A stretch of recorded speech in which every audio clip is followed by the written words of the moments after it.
안녕하세요. 저는 올해 60살이 된 여자이고, 저는 슬하에 아들 하나 있어요.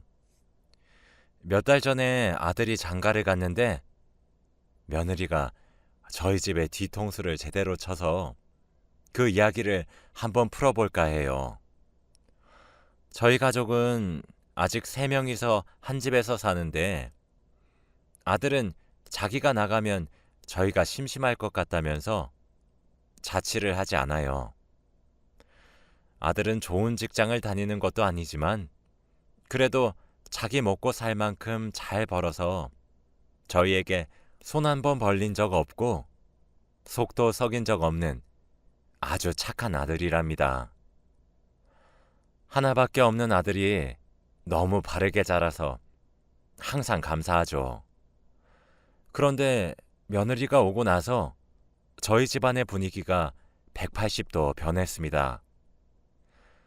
저는 결혼을 일찍 해서 아들이 올해 37살이에요.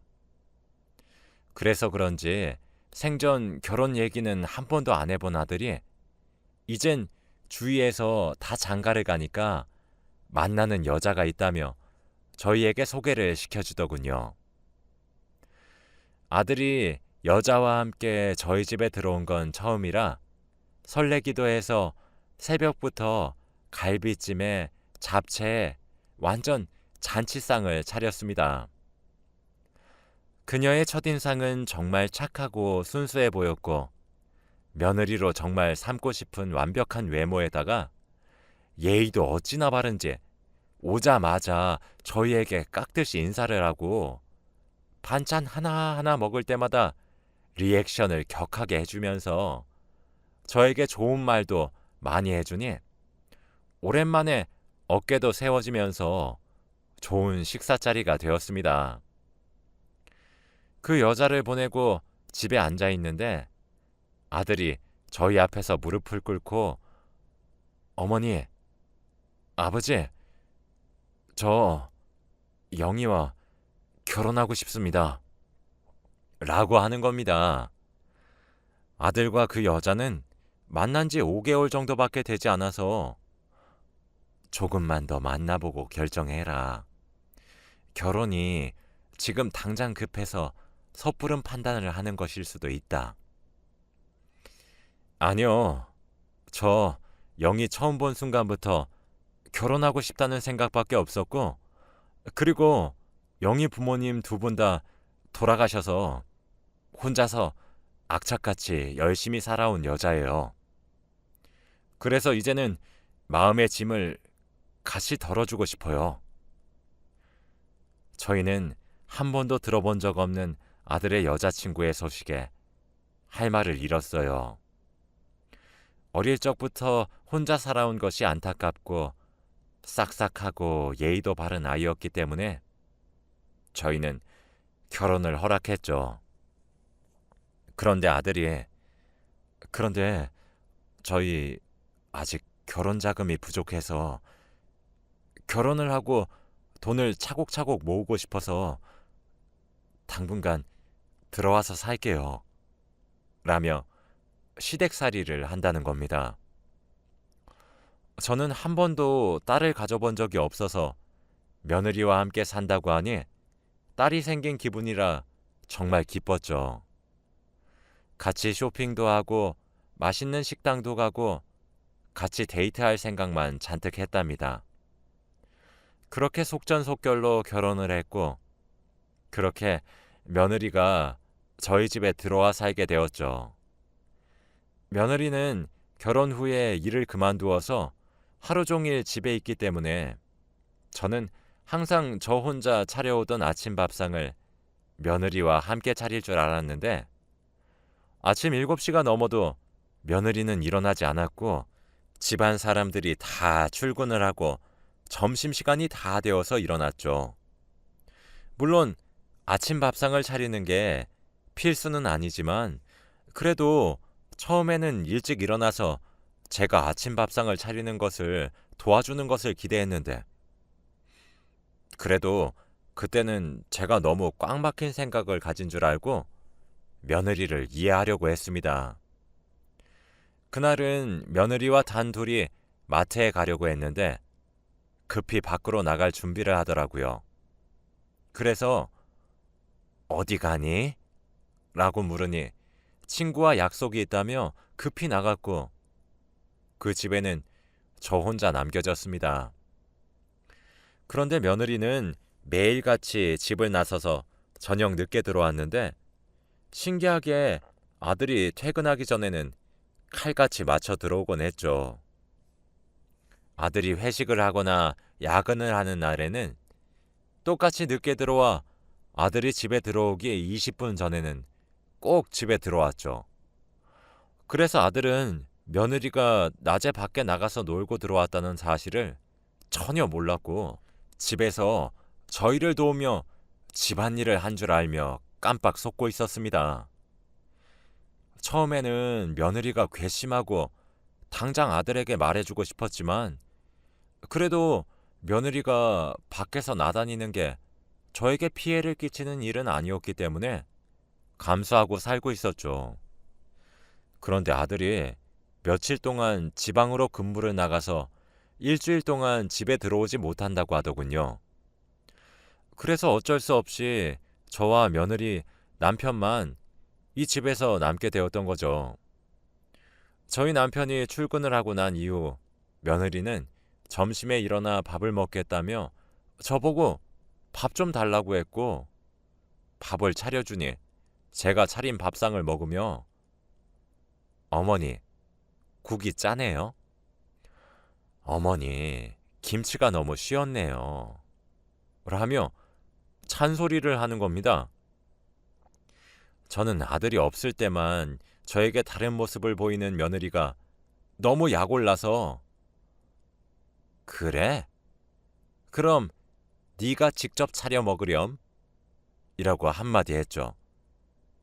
그런데 며느리는 한마디도 안 지고 어머니, 제가 이 집안의 한 사람으로서 음식 맛이 이상하다고 한 건데 그렇게 화낼 일이세요? 그리고 어머니, 지금 나이 많이 드셔서 입맛이 예전 같지 않으실 것 같아 젊은 제가 조언 한번 해드린 것 가지고 되게 뭐라 하시네요? 어머니 혹시 갱년기세요? 라며 제 성질을 팍팍 긁더군요. 저는 한마디 하면 20마디를 하는 며느리에게 더 이상 달려들 힘이 없어서 그냥 포기하고 제 할 일을 했습니다. 그래도 저희 아들에게는 잘하는 아내겠지 싶어 꾹 참고 넘어가려고 했어요. 그냥 이 집안에서 저만 감수하면 다른 사람들 눈에는 행복한 가정처럼 보였기 때문에 저 혼자 참고 지내기로 했습니다. 그런데 어느 날 마트에 갔는데 저희 동네는 작아서 이름만 대면 동네 사람들 안부를 다 아는 정도예요. 그런데 평소와 다르게 저를 대하는 눈빛이 다른 거 있죠? 원래 친하게 지냈던 사람들도 다 저를 멀리하고 뒤에서 수군대는 겁니다. 그런데 그때 뒤에서 이라는 소리가 들리며 저를 불쌍하다는 듯 쳐다보더군요. 저는 무슨 영문인지 몰라서 저희 동네에서 가장 친한 이웃집의 오키라는 친구에게 달려갔죠.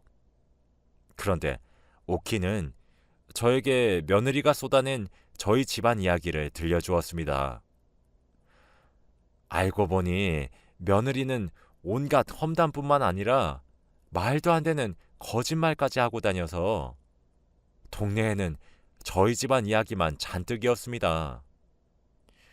이때까지 며느리가 저에게 했던 만행들은 오로지 저에게만 피해가 가고 그래서 참고 지내려고 했지만 저희 남편과 아들에 대한 험담은 도저히 참을 수 없어 집으로 달려가 며느리에게 한 소리 했습니다. 그런데 그날은 주말이라 아들도 집에 있었고 남편도 집에 있었죠. 그런데 생전 처음 보는 저의 모습에 다 당황을 했고 저는 며느리에게 이때까지 참아왔던 말들을 며느리의 얼굴에 내뱉었습니다. 그런데 원래라면 말대답을 할 며느리가 펑펑 울면서 어머니, 도대체 왜 이러세요? 갑자기 제가 도대체 뭘 그렇게 잘못했나요? 라며 자기는 처음 듣는 소리라는 식으로 말을 하였죠. 아들은 엄마 미쳤어? 왜 그래? 라며 의아해했고 저는 아니 사람들이 동네에 떠도는 헛소문을 다 얘가 퍼뜨렸다고 한다 라고 했죠. 그런데 며느리는 끝까지 모른 척하며 어머니 제가 정말 안 그랬어요. 대체 누가 그런 말을 했는지 모르겠지만 전 정말 안 그랬어요. 그리고 어머니 제가 이 말까진 안 하려고 했는데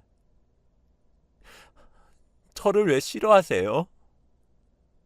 저는 정말 어머니와 잘 지내보려고 했는데 저를 항상 내치기만 하시고 저번에도 밥 같이 먹으려고 했는데 저보고 직접 차려서 혼자 먹으라고 못되게 말하시고 저는 어머니에게 며느리도 안 되는 존재예요? 라며 없는 말까지 지어낸 것도 모자라 아예 저를 나쁜 사람으로 만들더군요. 저는 어이가 없어서 아무 말도 하지 못했죠. 그런데 그 순간 며느리는 갑자기 펑펑 울다가 쓰러졌습니다. 아들과 남편은 당황을 하며 당장 침대에 눕혀 정성스럽게 간호를 했고 아들은 저에게 다가와 어머니 도대체 왜 그래요? 영희는 어머니와 잘 지내보려고 무슨 일이든 다 할 아이인데 제발 한 번만 가족으로 생각해 주시면 안 돼요? 영희 안 그래도 몸도 약한데 쓰러지기까지 하니 어머니 한 번만 영희 좀 보듬어 주세요. 라며 하나뿐인 아들마저도 자기 아내 편을 들면서 제 탓이라고 하는 게 아니겠어요. 저는 정말 화가 났고 며느리를 당장 이 집에서 쫓아내고 싶었습니다. 그렇게 며칠이 지나고 여전히 며느리는 저에게 반찬 투정을 하고 말다툼을 하는 게 일상이 되었죠. 그런데 갑자기 아들이 저에게 다가와 어머니, 영희가 집에 혼자 있고 어머니 잔소리를 받아들일 수 없다며 자기 혼자 카페를 차리고 싶다고 하네요. 그런데 저희가 아직 자금이 부족해서 그런데 혹시 조금만 빌려주실 수 있을까요? 라고 말을 하더군요. 하다 이제 돈까지 뺏어가려고 하다니. 그리고 직접 저에게 찾아와 물어보지도 않고 아들을 시켜서 이렇게 뜯어내는 모습을 보고 화가 났죠. 안 된다. 걔를 도대체 뭘 믿고 돈을 주니? 난 절대 못한다. 라고 했습니다. 그런데 그날 이후로 며느리가 계속 저에게 애교도 부리고 진정한 며느리 노릇을 하더니 초라하지만 일찍 일어나서 아침 밥상도 차리고 청소도 하며 어떻게든 카페를 차릴 비용을 마련하려는 노력을 하더군요. 그렇게 며칠이 지나고 며느리는 제 손을 잡으며 어머니, 그동안 제가 너무 심했죠? 제가 부모 없이 자라서 그동안 사랑받는 게 익숙지 못해서 항상 내치기만 했던 것 같아요. 제가 앞으로 표현도 많이 하고 어머니를 진짜 친엄마로 여기면서 딸 노릇 잘 해낼게요. 사랑해요, 어머니. 라며 저를 꼭 안아주었죠. 저는 정말 감동을 했고 눈물이 차올라 그동안 며느리가 저에게 해주었던 모진 말들이 다 진심이 아니라 자기가 살아온 환경 때문에 어쩔 수 없었다는 것이라고 생각을 하게 되었죠.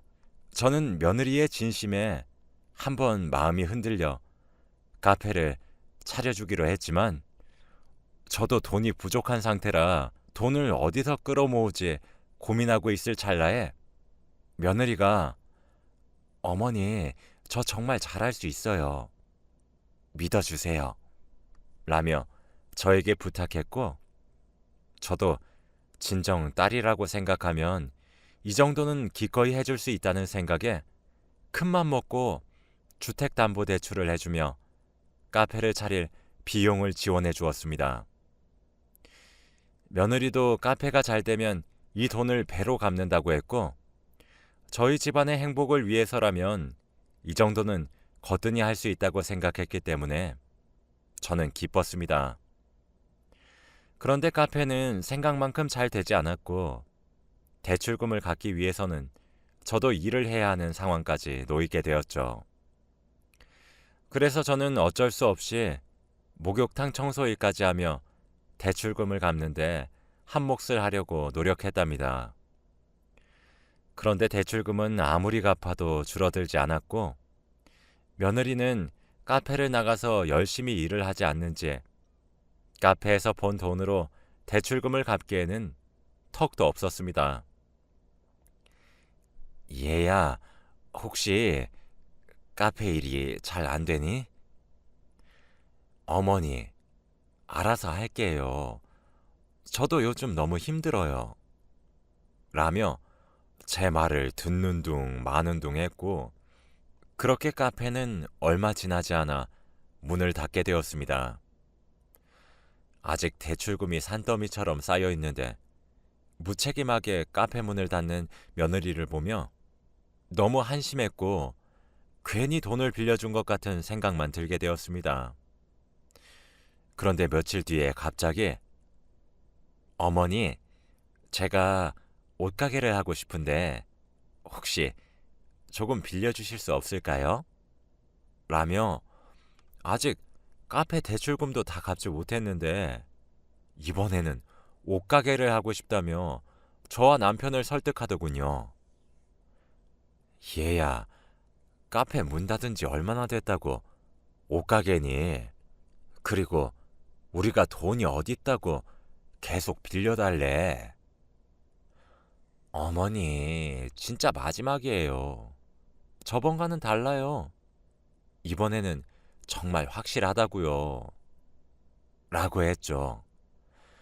얘야, 나도 해주고 싶지만 이 집까지 팔아버린 마당에 우리가 돈이 어딨다고. 이제 돈 나올 구멍도 없어. 라며 말렸죠. 그래도 며느리가 울며 불며 부탁하길래 주변 지인들한테 손을 벌려 사람 한 명 누울 정도로 동네에 아주 작은 옷가게를 해주었습니다.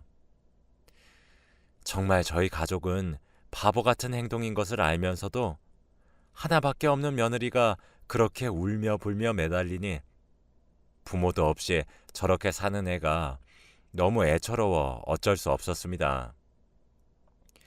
지금 생각을 해보면 왜 그렇게 마음이 약해져 있었는지 정말 후회스럽긴 하네요. 그래도 옷가게는 카페보다 다행히 더 잘 돼서 주위에 손 벌린 돈부터 먼저 차근차근 갚아나가고 며느리도 저희에게 감사해야 하는 것 같아서 어느 정도 집안이 일어설 기미는 보였죠. 그런데 며칠 뒤 집안 청소를 하다가 식탁 위에 놓여져 있던 며느리 휴대폰에서 알람이 울려 보았더니 문자가 왔더군요. 그런데 문자 내용이 그래서 그 할망구는 아직도 그렇게 멍청해? 라고 적혀 있더군요. 저는 어떤 할머니를 그렇게 칭하면서 대화를 나누는지 궁금해서 며느리 몰래 휴대폰 속 대화 내용을 읽었죠. 그런데 그 내용은 정말 가관이었습니다. 그건 며느리와 며느리의 친구가 한 대화였고 저희 집안 욕을 하는 대화가 대다수였거든요. 할망구는 바로 저를 칭하는 별명이었던 거죠. 아니, 내가 좀 울면서 연기하니까 그 할망구가 좀 불쌍해 보였는지 돈을 어디서 또 구해왔더라니까. 돈이 계속 어디서 나는지 없다고 하면서 콕 찌르면 또 돈이 나오고 막 그런다? 야, 너 시집 잘 갔다. 남편 복은 좀 없는 것 같더만 시댁 복은 좀 있나 봐.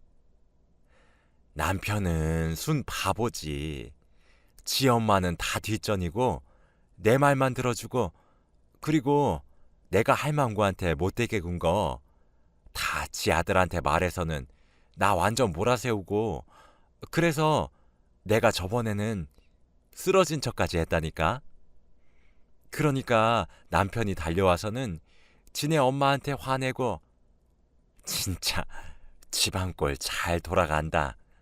진짜 예전부터 거짓말 하나는 기가 막히게 잘했다니까. 그래도 네가 거기서 살면서 카페도 차리고 옷가게도 차리고 부러워. 나도 그런 데 시집 가고 싶다.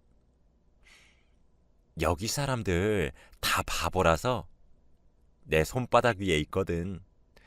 내 마음대로 조종할 수 있어. 너도 이런 데 시집 가라.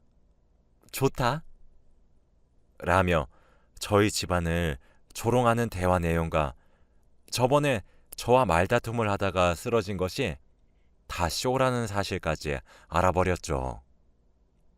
저는 화가 너무 치밀어 올라서 눈물까지 나버렸고 그 여자에게 빌려준 돈이 너무 아깝고 한순간 정말 딸처럼 여겼던 사람이 이런 배신을 하니 억장이 무너졌습니다. 며느리가 이 모습을 보기 전에 당장 휴대폰으로 몰래 대화 내용을 찍었고 며느리의 반응을 보기 위해 휴대폰 동영상을 안 보이는 곳에 몰래 설치했죠. 그때 화장실에서 나온 며느리에게 문자 내용을 들이대며 얘, 이게 무슨 말이니? 라고 하니 어머님, 보셨어요? 아니, 이건 그냥 변명할 생각 마라. 또 아들한테 가서 이것도 내가 하는 거짓말이라고 할 거니? 어머니, 대체 어디가 거짓말이에요? 저는 거짓말한 게 하나도 없어요. 그때 쓰러진 척 한 거는 그냥 장난이었는데 그렇게 다들 속으실 줄 몰랐죠. 연기가 그렇게 형편이 없었는데 깜빡 속다니. 그건 제 잘못이 아니잖아요. 그리고 옷가게랑 카페도 다 어머님이 해주신 거고요. 도대체 제가 잘못한 게 뭐죠? 라고 말대꾸를 하더라고요. 저는 당당한 며느리의 모습에 뺨을 내리쳤고 며느리는 맞은 뺨을 부여잡으며 어머니, 지금 저 치셨어요? 라며 제 뺨을 때렸습니다. 저는 생전 태어나서 처음 맞아보는 뺨에 할 말을 잃었고 그리고 그 뺨을 저보다 한참 어린 며느리에게서 맞게 되다니 너무 자존심이 상했어요. 저는 뺨을 부여잡고 땅바닥을 한참을 내려다봤죠. 그런데 그때 아들이 집에 왔는데 제가 뺨을 부여잡고 있는 모습을 보고 아들은 처음으로 제 편을 들어주며 당신 미쳤어? 설마 어머니 뺨을 때린 건 아니지? 여보, 나 절대 아니야. 내 말 믿어줘. 어머니 지금 연기하는 거라니까. 어머니, 무슨 말이라도 해보세요. 네? 저는 겨우 정신을 차리고 며느리의 말을 들었죠. 어머니가 갑자기 내 뺨을 때렸어. 그리고 내가 왜 때리냐고 했고 여보가 집에 들어오니까 갑자기 이렇게 자기가 맞은 척하고 있는 거라니까. 요즘 어머니 이상해. 정상이 아니라고. 여보, 빨리 요양원에 보내자. 응? 저는 며느리의 말에 어처구니가 없어서 곧장 몰래 녹화하고 있던 휴대폰을 찾아서 동영상을 아들과 며느리에게 보여주었고, 며느리의 표정은 사색이 되었어요. 한동안 정적이 흘렀죠. 아들에게 휴대폰에 찍어두었던 대화 내용도 다 보여주었고요. 아들은 한동안 말이 없더니 며느리 보고 당장 이 집에서 나가, 이 한마디만 했습니다. 아들이 한 번도 화내는 모습을 본 적이 없는데 믿었던 아내에게 이렇게 당하니 정말 화가 치밀어 올랐던 것 같군요. 그렇게 며느리는 도망치듯 집을 뛰쳐나갔고, 저희는 경찰서에 신고란 신고는 다 했고, 온갖 죄목은 물론, 그리고 이혼까지 물론 처리했습니다. 그렇게 뺏어올 수 있는 돈은 다 뺏어왔고, 그렇게 며느리는 다시는 저희 눈에 띄지 않게 되었죠. 저희는 돈을 며느리에게서 다 빼앗았지만 그래도 마음이 편하지는 않았죠. 그렇게 믿었던 사람이 뒤통수를 치니 앞으로 사람을 어떻게 믿어야 할지 도무지 모르겠습니다. 제 사연은 여기까지입니다. 감사합니다.